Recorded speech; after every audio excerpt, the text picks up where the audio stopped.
Sunset. Ano pa nakikita natin?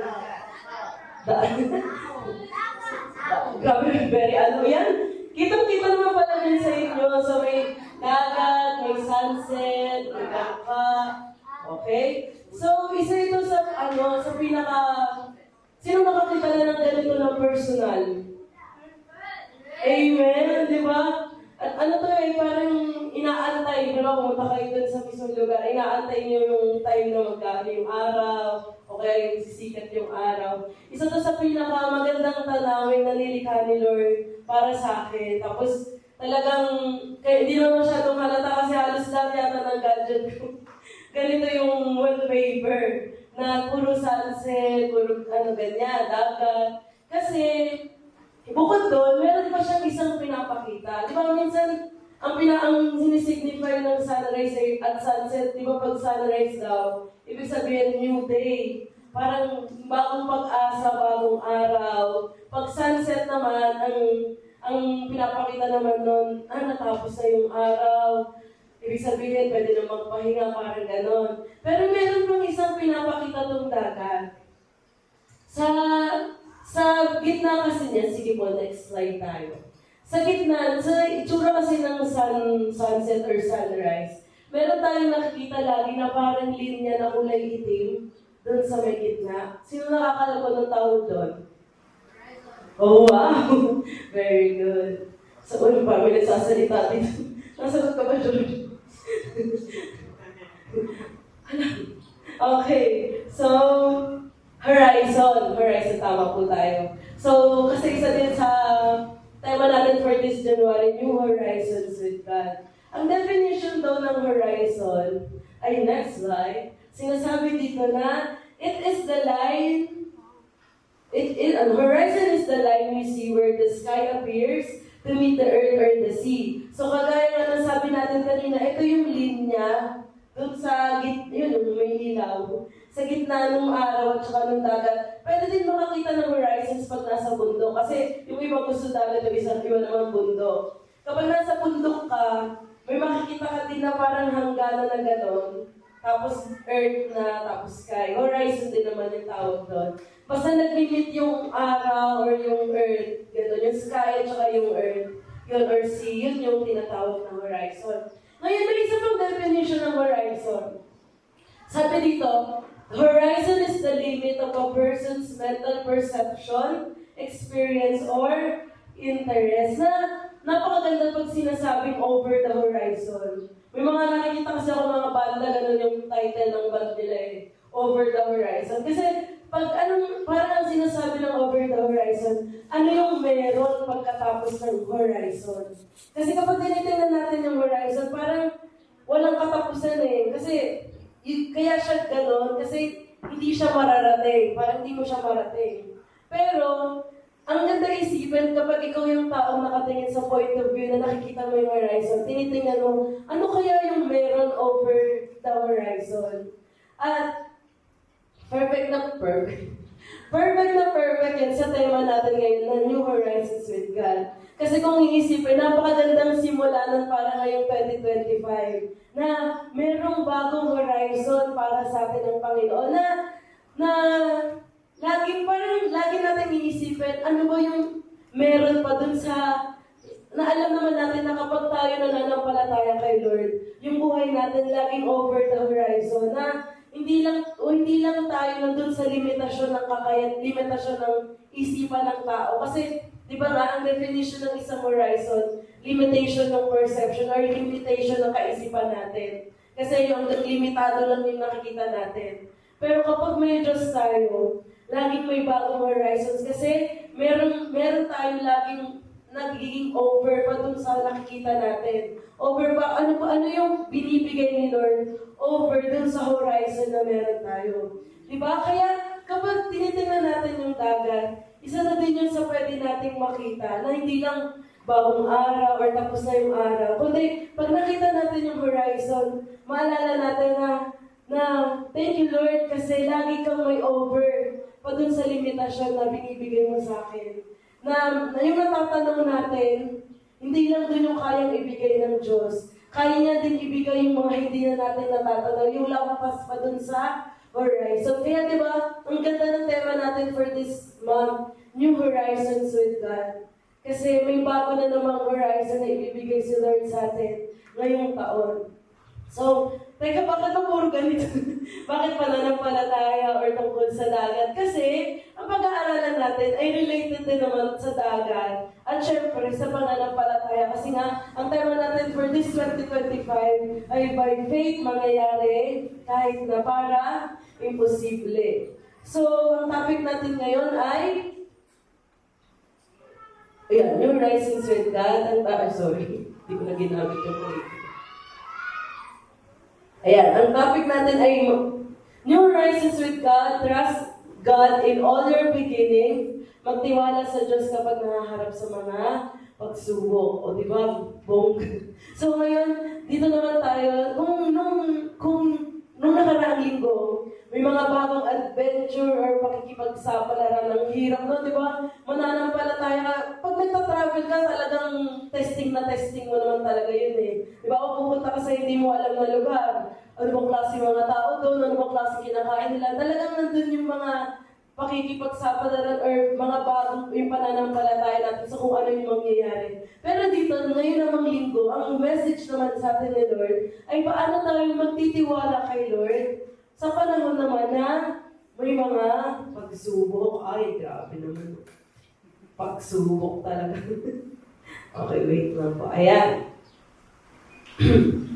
So, makikita natin yun sa Exodus chapter 14, verses 10 to 31. Ayan. So, sama-sama na po natin itong basahin. Marami-rami po ito.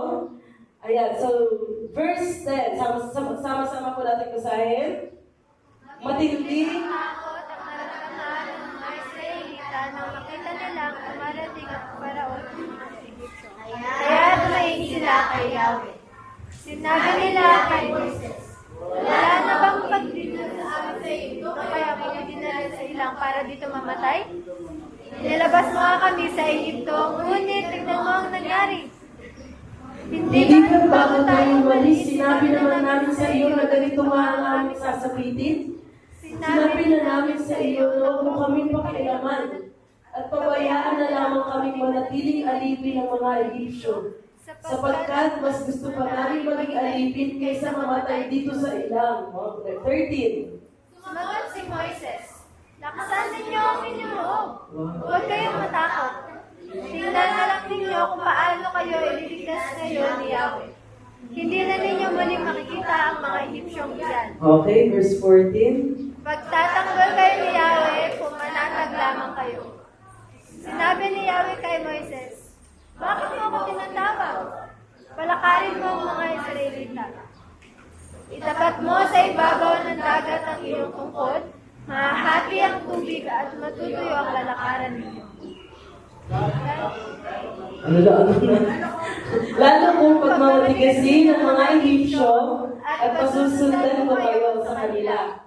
Ngunit doon ko sila lilipunin, ang mga Egyptyo, ang mga kawal ng Paraon, pati ang kanilang mga karwahe.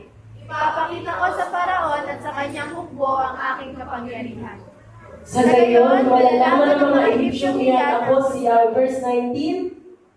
Ang anghel ng Diyos na pumapatnubay sa paglalakbay ng mga Israelita ay nagpauli sa kanila. Gayon din ang haliging ulap. Ang ulap na ay lumagay sa pagitan ng mga Israelita at ng mga Egyptyo. Malilim sa panig ng mga Egyptyo, maliwanag naman sa mga Israelita. Dumating ang gabi at ang mga Egyptyo ay hindi makalapit sa mga Israelita. Verse 21. Itinapat ni Moises ang kanyang tungkod sa ibabaw ng dagat at magdamag na pinaihip ni Yahweh ang isang malakas na hangin mula sa silangan at nahati ang tubig. Ang mga Israelita ay tumawid sa dagat na ang nilakaran tuyong lupa sa pagitan ng tubig na parang pader. Tinapan sila ng mga Egyptyo Hanggang sa dagat. Ang mga ito ay mga kawal ng Paraon na nakasakay sa mga karwahe at mga kabayo. Nang magbukang liwayway na, ang mga Egyptyo ay binulo ni Yahweh mula sa haliging apoy at ulap. Napabaon ang mga gulong ng mga karwahe at di na sila makahabol ng matulid.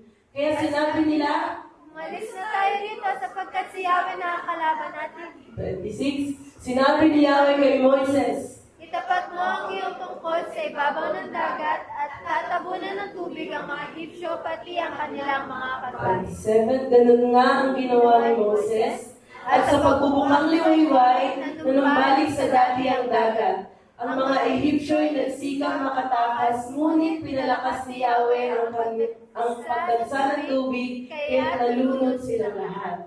Nang bumalik sa dati ang dagat, natabunan ng mga karwahe ng kabayo ng Paraon, pati ang kanyang bumuko at wala ni isa mang natira.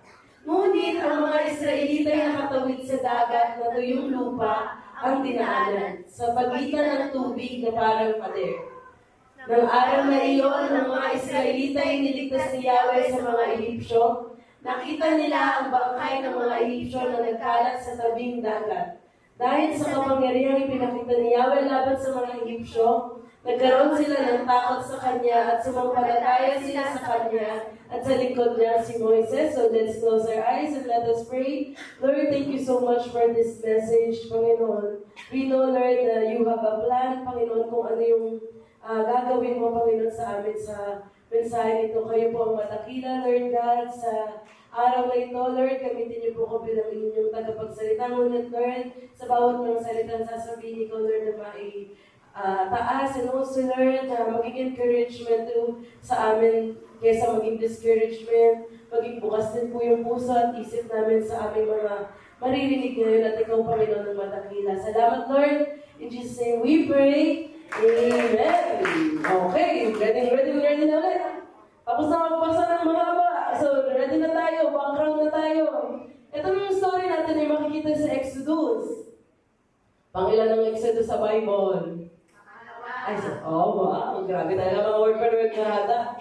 So, Exodus, sa pangalawang libro ng Bible. Ang nagsulat nito ay si Moises. Ayun, okay. Ang purpose nito kung bakit sinulat ni Moises nung naglalakbay sila.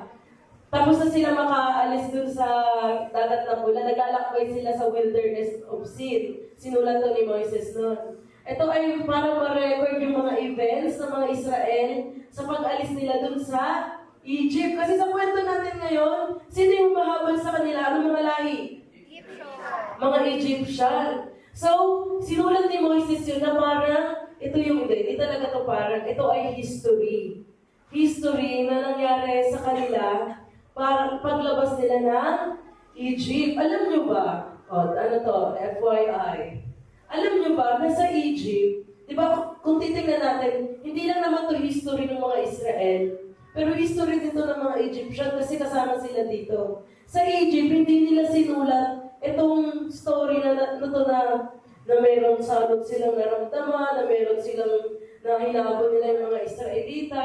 Kasi hindi pala nila sinusulat, hindi nila nililista. Noong ang mga Egyptian, hindi sila nasusulat sa papel or puno na parang scroll. Ang ginagawa ng mga Egyptian, nasusulat sila sa mga pader, mga drawing. Hindi nila ito sinulat kasi ayaw nila isulat yung mga panahon na natatalo sila. Kasi dito kitang-kita kung sinong bansa yung nanalo at yun yung bansa ni Yahweh, Israel. So, ganun ka importante na sinulat to ni Moises. Kasi kung walang Exodus, hindi natin malalaman na nangyari pala na nahati yung dagat na pula or the Sea of Reeds. So ano pa? Ito naman, kakwento natin kung anong nangyari. Medyo mama pa tayo ngayon. So, kung titingnan natin, mayroon ito ngayon. Kung titingnan natin, ay hindi pala lumalagpas pala pag TV, grabe. Okay. Kung titignan natin, galing sila dun sa pinaka-green, sa dun yung start. Game start dyan. Tapos, lumakad sila pa gano'n, papunta sa Itam, day 16 na sa Durian. Sa Itam, tumigil sila kasi mayroon daw parang wall. Kasi itong paligid na to, sige next slide po tayo. Itong paligid na to ay puro bundok pa lang. Natrap na sila dun sa may Itam. Kaya sabi ni Lord, bumalik sila, pabalik dun sa may kulay pula, dun sa may Red Sea na camp. Ang nilakad nila ay 24 kilometers. Ang mga Israelita po nito ay nakapaan, anong wala silang sasakyan. Ang 24 kilometers po ay simula dito hanggang sa Muntinlupa. Ganun kalayo. Or Lipa. Ganun na 34 kilometers. At isipin nyo, bumalik sila kasi may mountains. So kung iisipin nila, kung nandun sila sa panahon yun, at itong hindi natin maiintindihan. Kasi hindi pa natin naranasan mapunta sa disyerto. Itong lugar nito ay puro disyerto. At doon, naglakad sila ng simula dito hanggang Muntinlupa, na ganun kainit. Bumalik pa sila kasi puro bundok pala yung dinaanan nila. So parang, ay, sabi nila, dead end to. Hindi tayo dito pwedeng dumaan kasi yung tulo na yun, balak sana nila doon dumaan. Kasi meron doon daan pa ganun pabalik pa ganun. Gusto sana nila ay nila dumaan sa tubig kasi paano naman sila dadaan sa tubig. Kaya umikot-ikot sana sila doon. Kaso pagdating nila doon sa Itang, ang tawag the wall kasi may bundok. At ang bundok sa mga disyerto, bato talaga. Hindi ka makakakapit, di ba sa ating puno, pwede ka parang umugoy, kapit-kapit ka, di ba? Pero dito sa disyerto, bato, dulas kung dulas tayo dyan. So wala silang choice kundi bumalik. Pagbalik nila doon sa Red Sea na camp, nakita nila, doon na pumasok yung kwento natin ngayon. Nakita nila yung mga Egyptian. Di ba parang, bumalik pa kami, hinayo na namin. Pagbalik nila, nakita nila yung mga Egyptian, napapaligiran sila ng bundok dito. Tapos nandito yung mga Egyptian, ang nasa gitna sila ng the wall, Egyptian, dagat. Wala silang choice. Hindi nila alam kung anong gagawin that time. Kasi, di naman sila makakatawid sa bundok. Pag hinarap nila yung mga Egyptian, kung sila lakad, may mga dala silang, siguro mga baka, ganyan. Mga Egyptian may chariots sila. Yung mga karwahe na banggera. Kaya mabilis nila So, ganun na lang yung nararamdaman nung panahon nila noon. Ang nakikita nila ay next slide. Ganyan sila, bulong-bulong. walang choice. Anong gagawin namin? Kaya yung mga Israelita nung panahon niya doon sa pinakaunang verse, nagre-reklamo sila, Moises, doon pa kasi kami nilabas sa Egypto. Doon hindi kami mamamatay dito. Ang pinagdaanan namin, ang init ganyan. Tapos mamamatay lang din naman pala kami dito. Ganun na yung mga reklamo nila kasi sobrang pressure na sila. Kasi ang magiging end up nila, mamamatay lang din naman pala sila. Parang sayang naman, lumabas pa kami, napagod kami, ang dami na, sayang yung saya, tapos mamamatay lang din pala dito. Tapos next slide tayo. Pero nakita naman natin sa story na dahil nagtiwala sila kay Lord, nakadaan sila dun sa Red Sea. Napaka-imposible po nun. Alam niyo po kung bakit? Kasi ang Red Sea or Sea of Reeds, kaya siya tinawag na Red Sea dahil hindi talaga siya red, kundi Sea of Reeds siya. Alam niyo yung mga dagat na parang maraming mga damo? Dami ka nun. Di ba? Parang ganun po yung dagat na dadaanan mo, damo-damo. So, ganun yung Sea of, yung Red Sea. Tapos, 250 meters deep. Ang 250 meters deep, may word sila dito na sinabi. Ang 250 meters deep ay under na sa Mesopelagic Zone. Ang Mesopelagic Zone, wait lang, madali lang to guys. Ay yun yung zone kung saan madilim na yung dagat. Kasi yung mas mataas doon ay Epipelagic Zone. Sunlight zone naman yan. Sunlight zone na lang. So, itong 200, ang sunlight zone kasi ay hanggang 200 meters. Kapag 200 meters na lapit, may nakikita ka pang liwanag. Diba, pag nagsiswimming kayo, nakikita niyo pa yung blue, gano'n. Kapag nandito ka na sa Mesopelagic Zone, dilim na. Kasi 250 meters na yung lalim. Ganon po kalalim yung Red Sea. At ganon yung tatawalin nila kung iniisip man nilang mamatay na lang sa tubig. Pero ganon din kalalim yung nahati dahil sa ihip ng hangin galing sa silangan at nahati yung dagat. Grabe, di ba? Pero sabi ng mga researcher, wait, there's more. Next slide. Sabi ng mga researcher, nakakahanga daw na nahati itong Red Sea. Kasi, siyempre, nire-research nila. Posible naman daw na mangyari yun dahil nasa hangin or parang may nangyaring tsunami, sumabog daw yung isang vulkan malapit. Kaya parang yung tsunami nababawas, kaya pares bumakas, gano'n. Pero kung ano man yung research nila, ang pinaka nakakahanga daw dito ay hindi lang basta yung paghati, kundi kung paanong sa layo nung pupuntahan nilang kabilang isla, nagtagal na ganung nakahati yung dagat.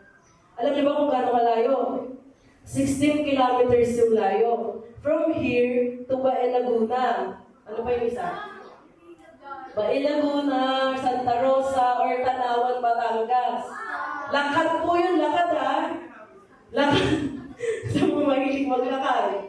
Bae Laguna, no? Grab parang 1 oras or 2 oras na i-drive eh. Pero sila lakad. Grabe, di ba lakad? Naglakad sila, nakaganon yung dagat, ganon katagal.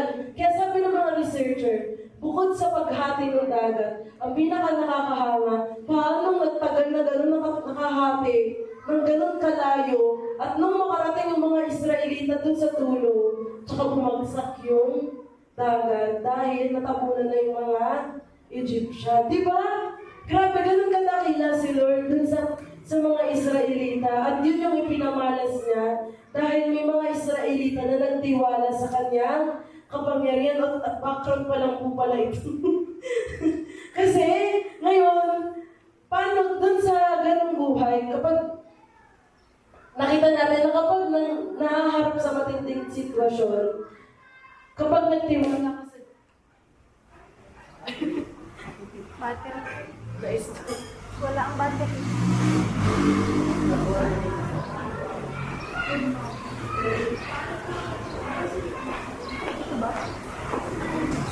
check. Ayan. Kapag nagtiwala tayo kay Lord, may gagawin talaga si Lord ng mga bagay na hindi natin inaasahan. Kaya ngayon, ang tanong sa atin, ano ba ang mga Egyptians natin sa buhay? Ano ba yung mga pagsubok? Hindi naman ganun yun. Ano yung parang yung mga reaction time na mga saduli. Ano yung mga Egyptians natin sa buhay? Or ano yung mga Red Sea naman na na-experience natin dahil sa kapangyarihan ni Lord? Kaya sama-sama natin sasagutin ang tanong natin ngayon. And today, we're going to answer the question, ano ang gagawin natin sa mga panahong haharap tayo sa pagsubok? Siyempre, inspired to sa kung ano yung ginawa ng mga Israelita at ni Moises. Sabihin niyo, magreklamo kasi nagreklamo.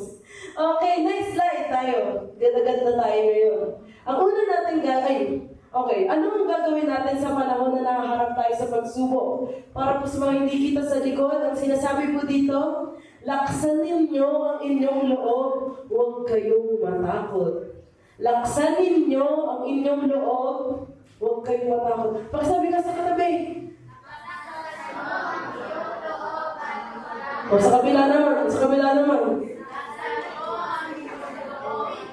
Ay, nahihiya pa yung iba, ayaw pang pansin yung katabi. Okay, so sabi dito, laksan nyo ang inyong loob at huwag kayong matakot. Sabi sa verse 13, live na live po tayo. Wait lang po, pamit po nito. Okay, thank you.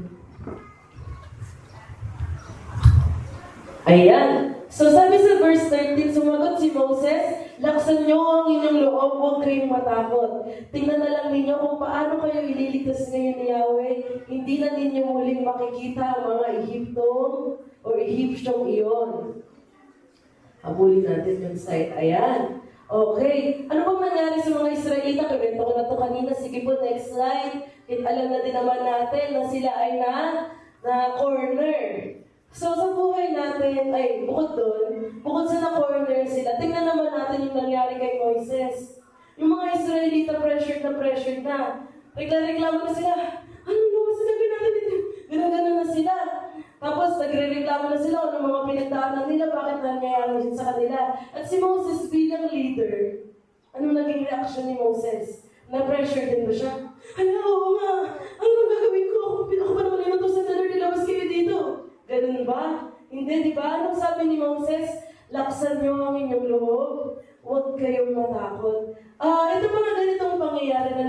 corner. Naranasan din naman natin ito sa buhay na parang dumadating tayo sa dead end. Lahat ng may dead end, deadline, deads na. So, lahat tayo nakakaranas ng ng ganitong parang corner na parang hindi mo alam kung anong solusyon. Meron kang pwedeng lapitan pero ayaw mong lapitan kasi feeling mo ikaw lang makakatulong sa sarili mo. Yung parang wala kang pag-asa, madilim sa paligid, kahit anong panoorin mong nakakatawa, hindi ka natutuwa. So, ganun yung feeling na corner na parang walang positibo na pwedeng pumasok sa isipan mo kasi nga meron kang pinagdadaanan. So, ganun yung nangyayari sa mga Israelita. Pero kung titingnan natin dito na kahit napakahirap isipin yung mga positibong bagay, kung titingnan natin si Moises, hindi siya naging gano'n. Nagkaroon siya ng positibo na attitude. At kung titingnan din naman natin, bakit meron ganong klase ng attitude si Moises? Minsan, mahirap kasi ito sa buhay natin kapag nararanasan natin yung ganitong pangyayari. Na ang hirap umisip ng positive attitude or positive things when we are experiencing this kind of situations. Pero, kung titingnan natin kasi yung mga pinagdaanan ng mga Israelita before this, bago sila makalabas sa Egypto, naranasan nila yung 10 salot, hindi mga Israelita. Yun nga hindi naranasan ng mga Israelita kasi yung ganun ka makapangyarihan si Lord, na sa lugar nila sa Goshen, safe sila na dumating yung salot ng mga palaka, yung dugo, yung mga banga, mga namatay na mga mahayo, pero yung kanila hindi.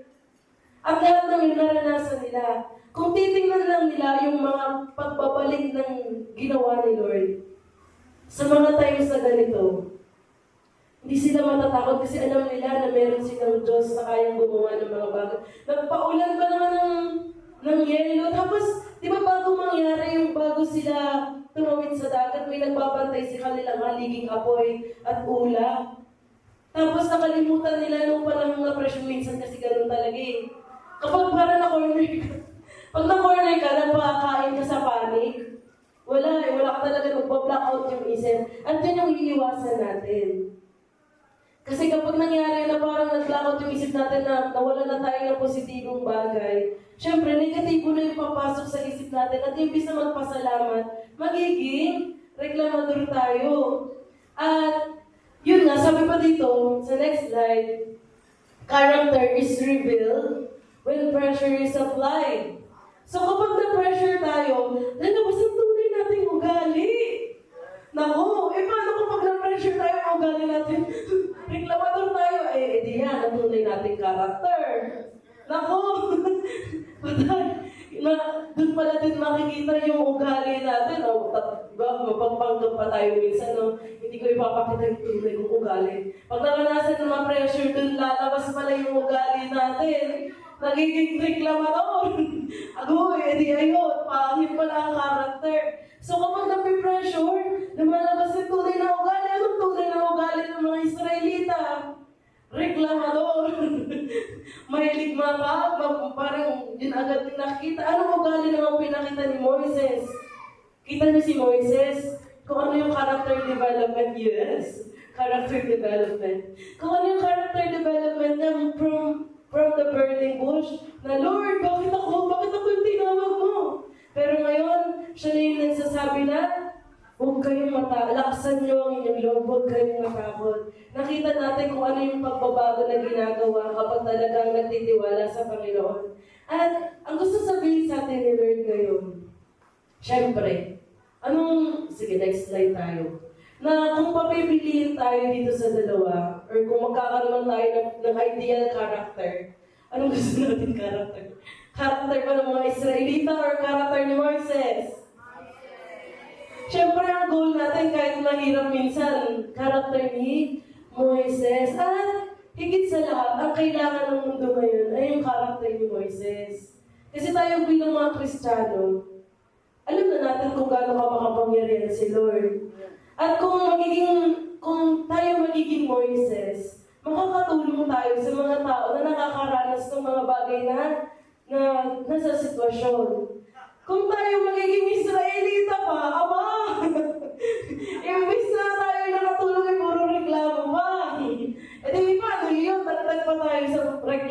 puro na reklamo na ka. Tumingin ka pa lang sa Facebook, lahat na inireklamo. Bakit ganyan ang ilong? Bakit ganyan ang damit? Bakit ganyan ang nangyari dyan? Ay, ko, kahit hindi naman tungkol sa atin. Ang comment, kadami. O, diba? Na, hindi na kailangan ng dagdag reklamo ngayong 2025.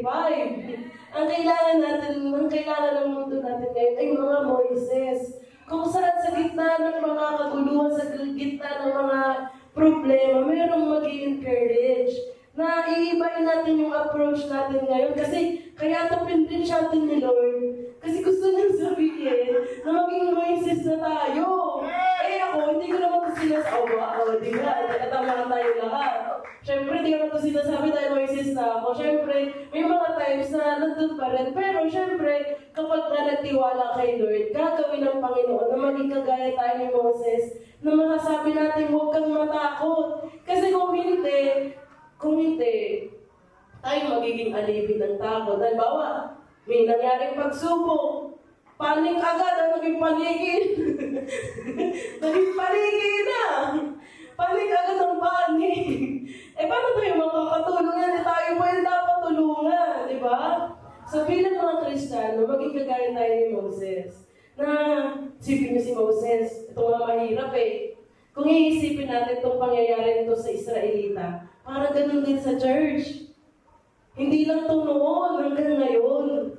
Kasi, kung pag-uusapan natin yung buhay espiritualidad, ang dami ding nakakapanik sa buhay.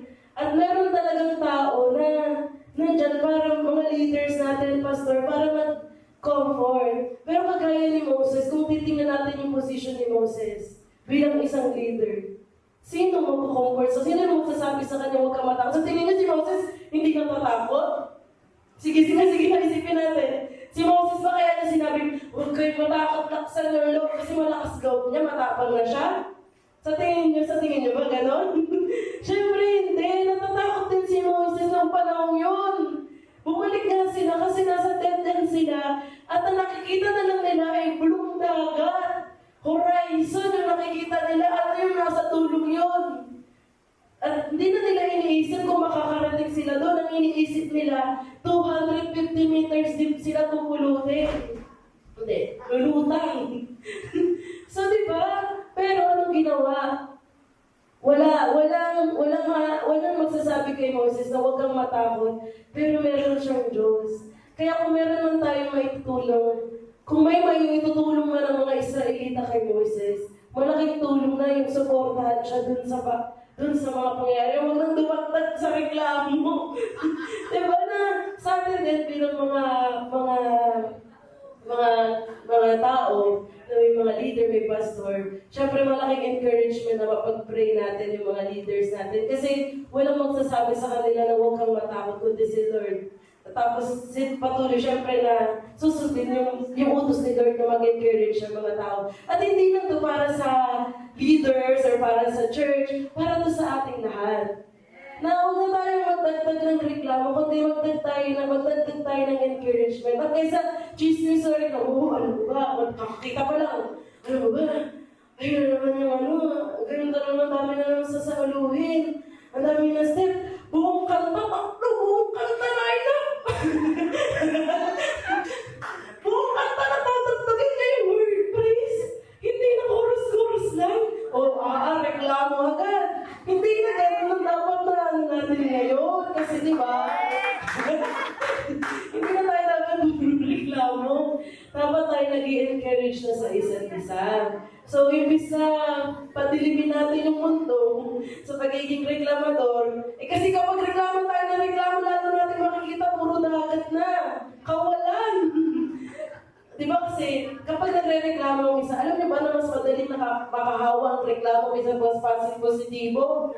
Isang reklamo mo, dahil ng 1,000 na encouragement. Makarinig ka na encouragement, uy, kaya mo yan.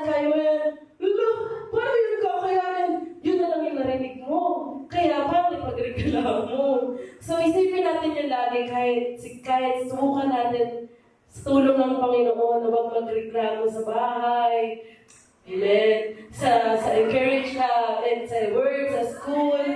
napakalaking tulong po nun, not just sa mga tao sa paligid natin, but also for us.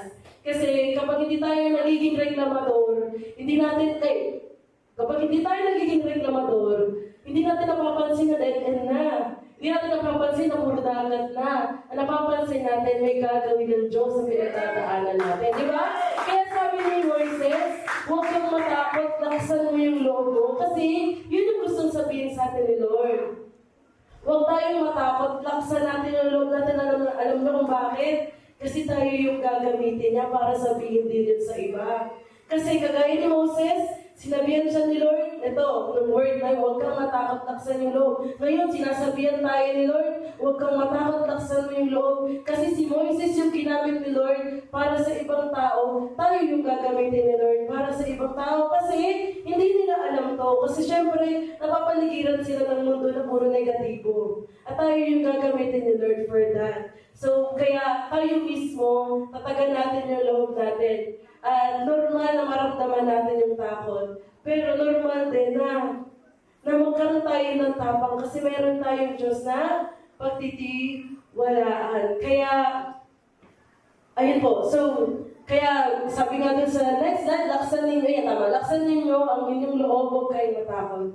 So, ngayon, second slide naman tayo. Ang pangalawa nating point, na ano ang gagawin natin sa mga panahong nakaharap tayo sa pagsubok. Una, laksan ninyo ang inyong loob, huwag kayong matakot. Pangalawa, tumawag sa Panginoon at magpatuloy. Siyempre, after nating self-care, huwag tayong matakot, magtiwala tayo sa gagawin ni Lord, huwag na kayong palalaksan natin yung loob. Siyempre, pasok tayo agad dito. Tawag tayo sa Panginoon at magpatuloy. Sabi sa verse 15, sinabi niya kay Moses, bakit mo ako tinawag? Palakarin mo yung mga Israelita. Sabi niya. So, napalaking tulong ng prayer. Si Moses, sabi sa English, Moses cried. Moses prayed. Dito naman walang sinabi dito. Walang sinabi pala sa Tagalog. Sabi lang, sinabi ni Yahweh. Pero doon nga, sinabi ni Yahweh, bakit mo ako tinatawag? Palakarin mo ang mga Israelita. So, napaka-importante ng panalangin sa mga ganitong pangyayari kasi may alam natin na pag nanalangin tayo kanina, grabe.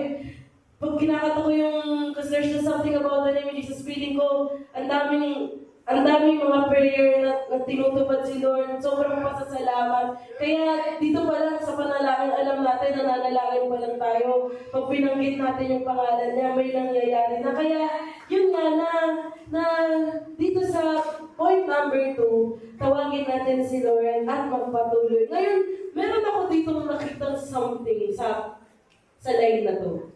Naka-highlight. Sabi ni Lord, bakit mo ako tinatawag? Nung ginagawa ko ito, nakatakot ako kay Christian. Sabi ko kay Christian, tingnan mo itong sagot ni Lord.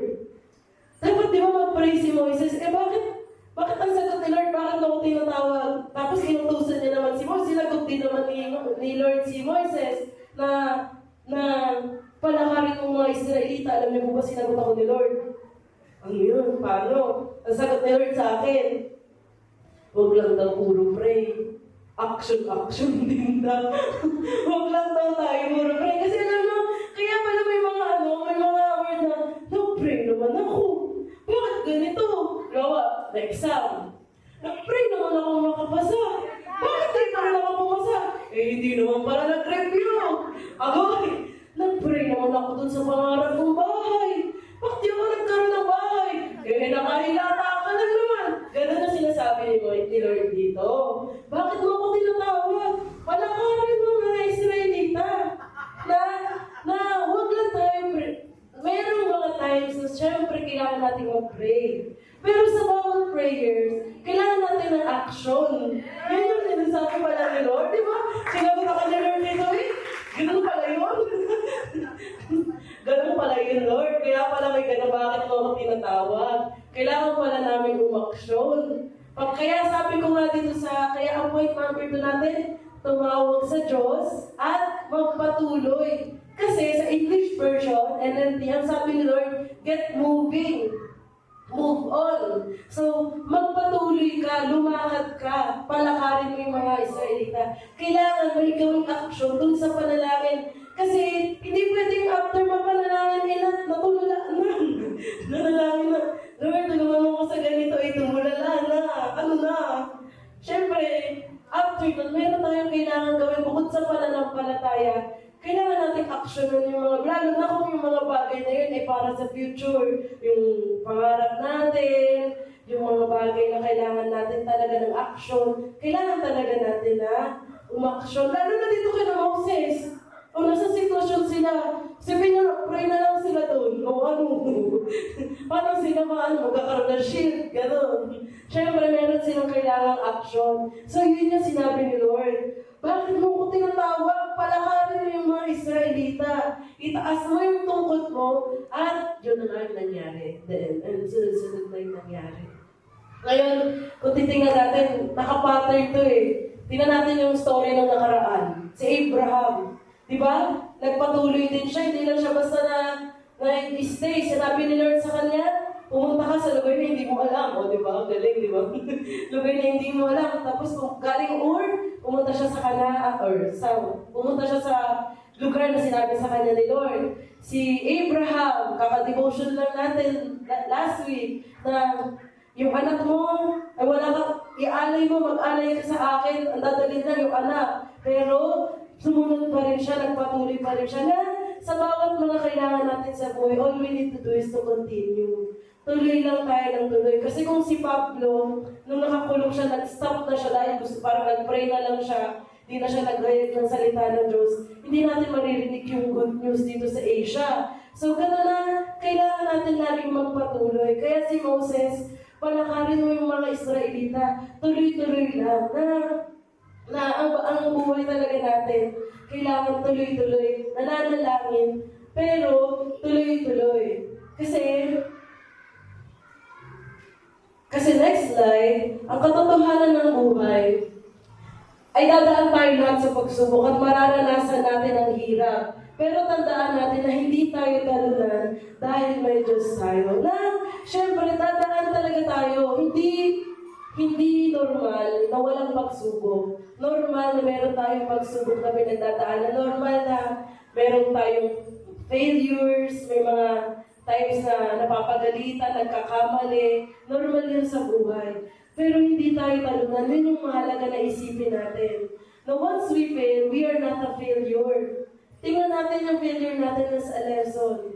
Once na meron tayong pagsubok na pinagdadaanan, huwag natin isipin na parang katapusan na. Kasi hindi tayo talunan, kasi meron tayong Diyos. At yun yung gusto sabihin sa atin ni Lord. Kaya kailangan natin manalangin at magpatuloy. Kasi gusto sabihin ni Lord na hindi tayo talunan dahil nandito ako. Magpatuloy ka, lumakad ka, diretso lang. Kasi meron Diyos na makapangyarihan. Kaya sa pagsubok, manalangin tayo at magpatuloy. Yun yung gusto ni Lord na sabihin sa atin for today na magpatuloy tayo ng may lakas ng loob at pananampalataya para sa Kanya. Kasi walang gagawa ng kundi tayo lang. Sino mananalangin? Sa'yo.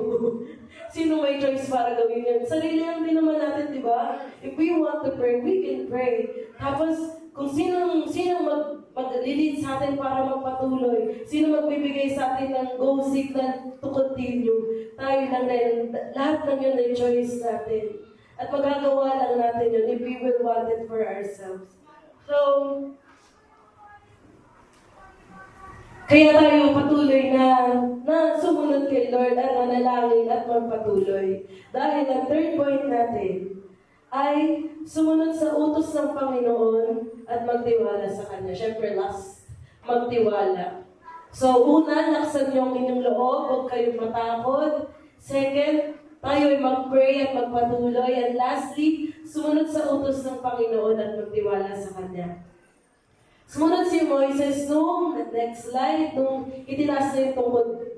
Siyempre, inutos ni Lord John. Instruction ni Lord, taas mo yung tungkod mo, mahati yung dagat. Hindi lang yun yung sinunod niya, kundi, siyempre, huwag ka matakot, maging leader ka dito sa mga Israelita. Marami pa siyang mga sinunod na utos ng Panginoon bilang isang leader at higit sa lahat ay nagtiwala si Moses. So gusto din ni Lord na gayahin natin si Moses sa ganung bagay na habang nasa panahon tayo ng pagsubok or may pinagdadaanan, mahalaga pa rin yung pagsunod natin sa Panginoon. Kasi napaka likli or napaka thin line ng posibilidad na sumuway kapag nasa pagsubok tayo. Kapag nasa pagsubok tayo, parang napakadaling magkaroon ng piliin na lang mapariwara, piliin na lang magkaroon ng kasalanan kasi parang mas madaling solusyon yung mga bagay na mga bawal kaysa dun sa mga bagay na, or mas madaling sumaya dun sa mundo kaysa sa mga bagay na solusyon ng Panginoon. Kasi parang kapag kay Lord, iintayin mo, ipag-pray mo, at ang gusto ni Lord sabihin, sumunod tayo. Hindi mararanasan ng mga Israelita na lumakad doon sa 16 kilometers, 250 meters deep kung hindi sila sumunod sa Panginoon. Hindi natin mararanasan ang mga imposibleng bagay kung hindi tayo susunod doon sa mga bagay na unpredictable. Kasi sa mga ganitong pagsubok natin, mararanasan yung mga utos na unpredictable. Na parang wala ka namang kakayanan. Pero magtatrabaho ka sa lugar ng mga, di ba?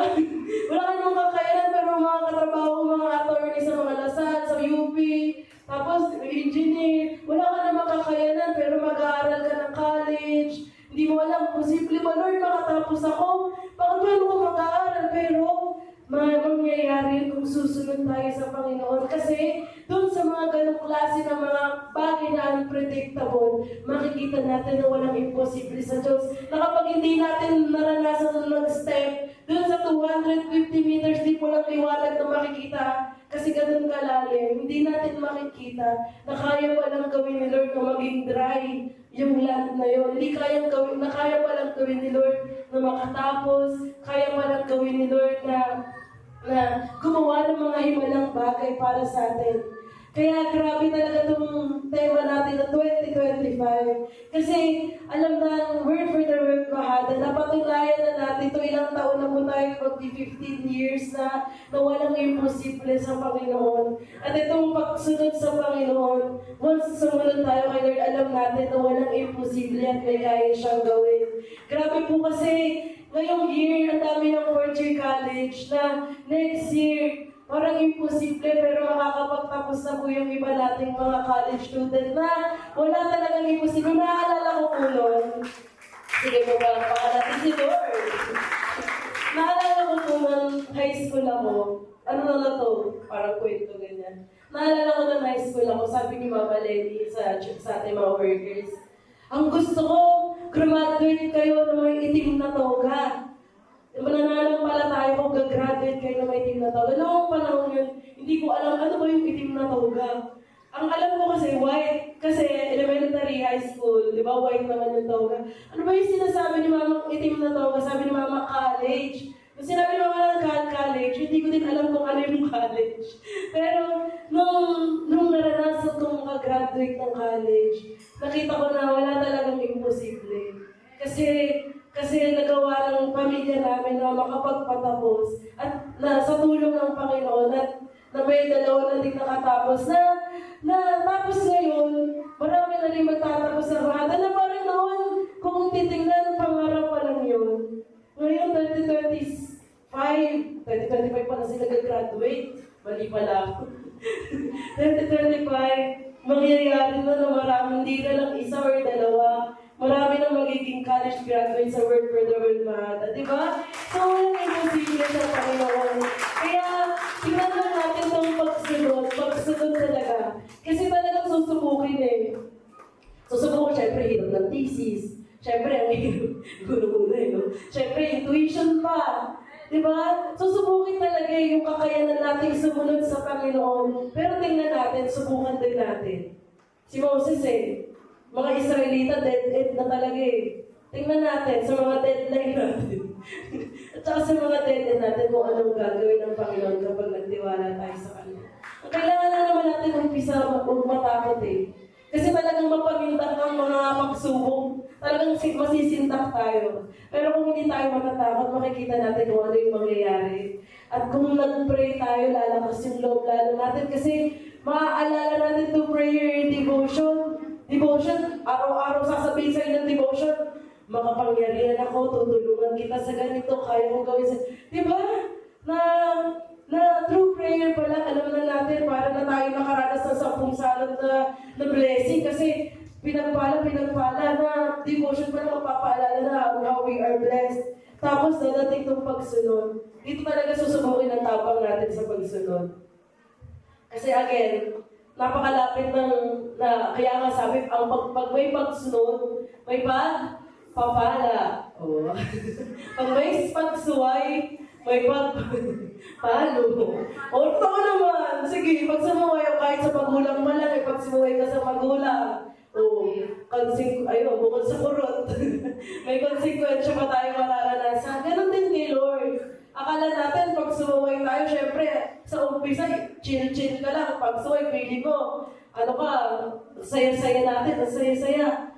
Pero everything na ginagawa natin ay laging merong kapalit. Every choices that we have, kahit knowledge. Every choices that we have sa habit, di ba? Sa atomic habit, lahat ng ginagawa natin sa mga actions, kapag nagsama-sama yung mga actions sa yun, meron tayong makukuha na consequence in the future. Ganun din sa mga decisions natin sa buhay. Maliliit man ang mga decisions sa buhay natin. Halimbawa, decision kung magiging thankful ka ngayon or magiging mareklamo ka ngayon. Yung pala ng decision mo, may malaking magiging resulta na sa buhay mo. Halimbawa, decision mo, maging mareklamo ka ngayon. Siyempre, dahil mareklamo ka, tuloy-tuloy mo na yan. So, yun pala, may malaking epekto na sa buhay natin. Kaya, piliin natin yung pagsunod sa Panginoon. Si Jesus, nung sinabi sa kanya di ba sabi, pinapanganak pa lang si Jesus, tinatawag na siyang tagapagligtas. Baby ka pa lang, nakasulat na ipapako ka sa cross para sa lahat. Sa tingin mo, kung sumuway si Jesus, malalaman ng lahat na siya ang hari ng mga hari. Di ba hindi? Nakikita niyo na nasa pagsunod natin makikita yung imposible. Na kailangan talaga natin mag-step. At minsan, horizon yung bagay eh. Hindi natin makita, hindi natin alam bakit natin gagawin, bakit inuutos ni Lord. Pero kapag sinunod natin, may mangyayari. Itong church natin, ganun din eh. Taga Muntinlupa yung pamilya nila. Lord, bakit ka pupunta sa mga dasan ba yun? Kalamba, di ba? Kahit, ako nga eh. Saan ka nakatira? Sa Palo Alto, ganyan. Saan yun? sa Kalamba, Lubang, ganun siya sabi ko, sa Kalamba, Lubang, ano may malapit doon? Doon pa lang nila naiisip. Paano yung Mahal? Ganun din, di ba? Pumunta yung mga taga-Muntinlupa sa Mahada. Para saan, Lord? Ang gagawin namin doon sa lugar na yun? Pero mga panahon yun, sikat na Mahada. Hindi, lihim na lihim, secret na lugar ng Mahada.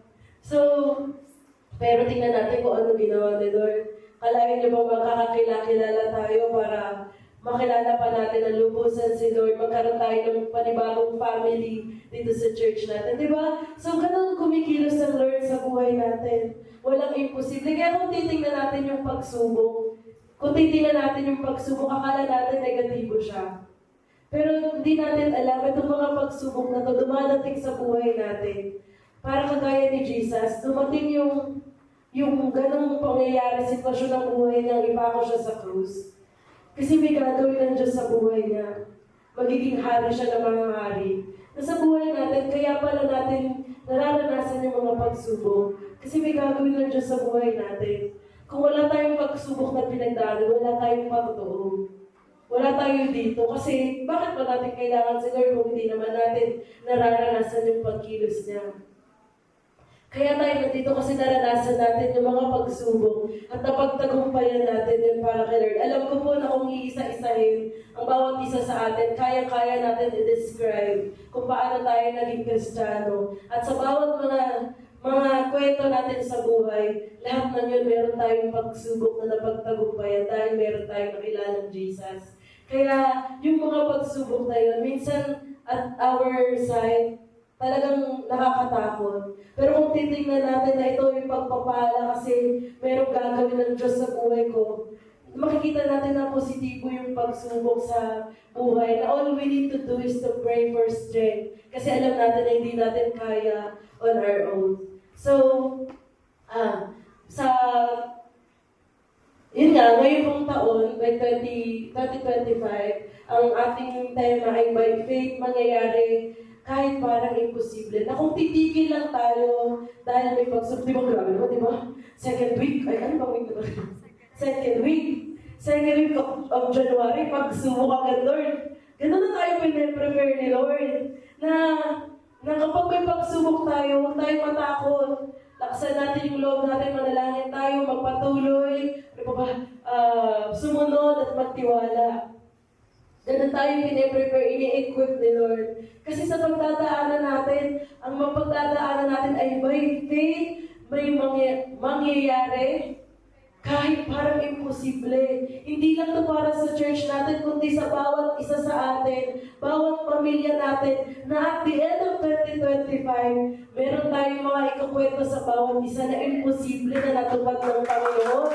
Kaya po, itong lesson natin ngayon, blessing to sa atin ni Lord, na kapag may pagsubok tayong pagdadaanan, ganito yung gagawin natin. Kasi pangako ni Lord to sa atin, by faith, pag nanampalataya tayo, merong imposible na mangyayari sa buhay natin. Kaya huwag natin hayaan na yung pagsubok yung mag-i-stop o yung magiging hadlang natin para tumigil sa pananampalataya sa Panginoon. Kasi sa pagsubok nagsisimula ang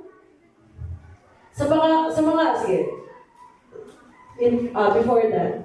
Kasi sa mga panahong tahimik, mga panahong hindi natin kontrolado, doon tayo mas magtiwala sa Panginoon kasi doon natin makikita ang pagkilos niya. At sige, after nung main point, na si Jesus mismo, nung sinabi niya na it is finished, or sa word na tatalastay, nung sinabi niya yun, doon nakita na siya ang hari ng mga hari. Sa buhay natin, kapag tagumpayan natin yung mga imposible, magagawa din natin na mapag-isigaw na si Jesus, yung hari ng mga hari, kapag nasigaw na nangyari na sa buhay natin yung mga imposible. Kasi yun din naman yung gagamitin ni Lord, hindi katalinuhan natin. Siyempre, kasama yun. Kasama yung katalinuhan, kasama yung talent. Pero ang pinakagagamitin ni Lord sa pag-share natin ng Word of God ay yung pinagdaanan natin mismo. Kasi mawawala ang talino, mawawala yung talento, mawawala yung kung ano-ano man sa buhay natin. Pero yung ginawa ng Diyos sa buhay natin, yung pag-ibig na yun, yung pagtitiwala na binigay sa atin, Lord, hindi kaya nakawin ng iba yun dahil doon tayo nakarutin kung bakit tayo naniniwala sa Kanya, kung bakit tayo nandito. So, huwag tayong tumigil na kapag may pagsubok, huwag tayong titigil na para mawawalan tayo ng pag-asa. Tandaan natin, unang-una, huwag tayong matakot. Kasi yun po talaga yung una nating mararamdaman kapag may pagsubok. Huwag tayong matakot at palitan agad natin yun ng pasasalamat. Panlaban natin yun bilang mga Kristiyano. Marami nang ginawa ang Diyos sa buhay natin. Huwag nating hayaan na yung bagong pagsubok yung humadlang, yung imposible na gagawin ng Diyos sa buhay natin. Kasi limitless si Lord. Wala siyang hindi kayang gawin sa buhay natin.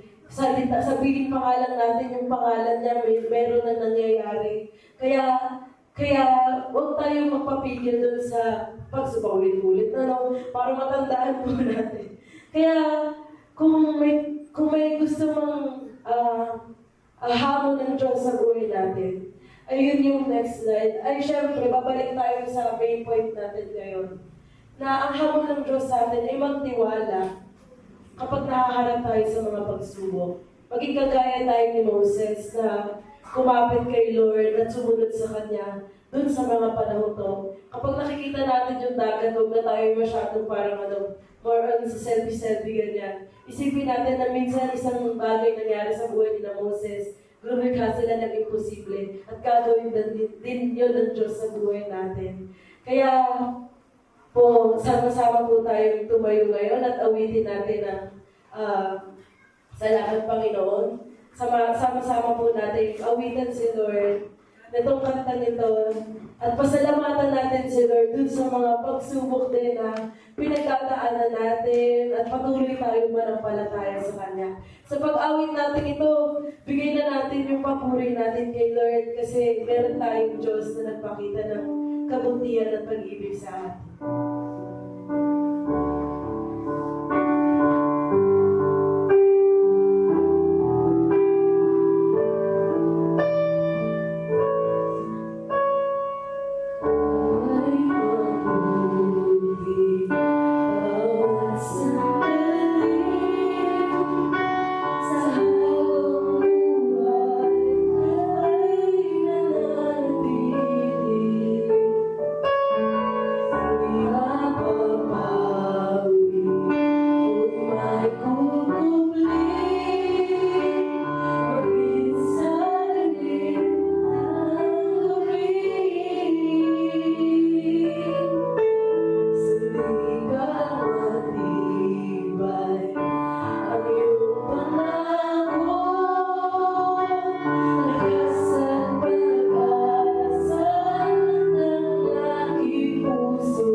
nakakaranas ng takot sa pagsubok na pinagdadaanan.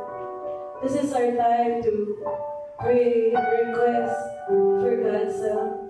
So, sa mga taong nakakaranas ng pagsubok ngayong araw na ito, inaalayan ko po na itaas natin yung ating kamay to pray for us.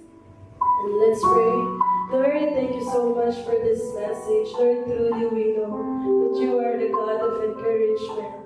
And with this message, Lord God, we know, Panginoon, na Ikaw yung Diyos na sandigan namin, sandanan namin. Because Lord, matagal mo na napatunayan na Ikaw ay mananagumpay. Lord, we are very sorry for the times that we doubt you. For the times na inisip lang namin yung sarili namin. For the times na akala namin kami lang mag-isa. Because meron kaming Diyos na katulad mo. And Lord, we are requesting for your help because we know, Lord God, we are having our faith, Panginoon, na Ikaw yung Diyos na may kayang gawin sa sitwasyon na pinagdadaanan namin ngayon. And nothing is impossible with you, Lord God. Nothing is impossible with you. And we know, Lord, that this moment, may ginagawa ka, Lord, sa pagsubok na meron kami ngayon. We know, Lord, that this is not impossible for you. You are our Jehovah Jireh. You are our healer. Ikaw yung Diyos na sandigan salvation. Kung ano man yung mga hopelessness na meron kami sa buhay, Lord, we know that you can lighten up yung mga bagay, yung mga pangyayari na yun. And if we are in the dead end, Lord God, we know that that is not true because we have you. Ikaw yung daan, Panginoon, patungo sa pag-asa. And thank you so much for this day because this is an answered prayer. Yung mensahe mo, Panginoon, na huwag kaming matakot, Manampalataya kami sa'yo. Kasi Lord, may gagawin kami imposible. Thank you so much, Lord God. And for everyone na gusto mong gamitin ng Panginoon sa ganitong bagay upang tayo naman yung makapag-encourage. For everyone who want to be Moses, let us raise our hand and pray. Lord, thank you again, Panginoon, for this message and word for the world, Mahada. Thank you, Lord, sa pagtitiwala sa aming church. Thank you, Lord, sa pagtitiwala mo sa bawat isa sa amin. Lord, we are offering our lives, Lord God, dahil naranasan namin yung kabutihan mo. Pinakita mo sa amin, Lord, na walang imposible. And Lord, this is our heart. This is our life, Lord God. We are offering to you, Panginoon. Gamitin mo kami upang maging kagaya ni Moses, na maging encouragement para sa iba. Nasaan man kami, Panginoon, sa pamilya man namin, sa mga magulang namin na nawawalan ng pag-asa, sa mga anak na kailangan ng tulong, Panginoon, maging encouragement kami, Lord God. Tulungan niyo po kami magamit for that sa bahay, Lord. As well as sa aming work or school, Panginoon. Mga nawawalan ng pag-asa, Lord God. Lord, tulungan niyo po na magamit yung buhay namin. For that, Panginoon, maging sensitibo kami sa kilos mo, Panginoon, sa buhay namin. And also in our church, Lord God. Tulungan mo po kami na magamit, Panginoon, ang aming mga talento, yung mga regalo na binigay mo sa amin para maging encouragement din sa bawat isa. Thank you, Lord, sa mensahe na to. And we know, Lord God, that nothing is impossible with you. Thank you so much, Lord God. Ikaw po madakila, Panginoon, in this day, in this moment, sa aming bawat buhay, and also in every part and aspects of our lives. In the mighty name of Jesus, amen and amen. Hallelujah.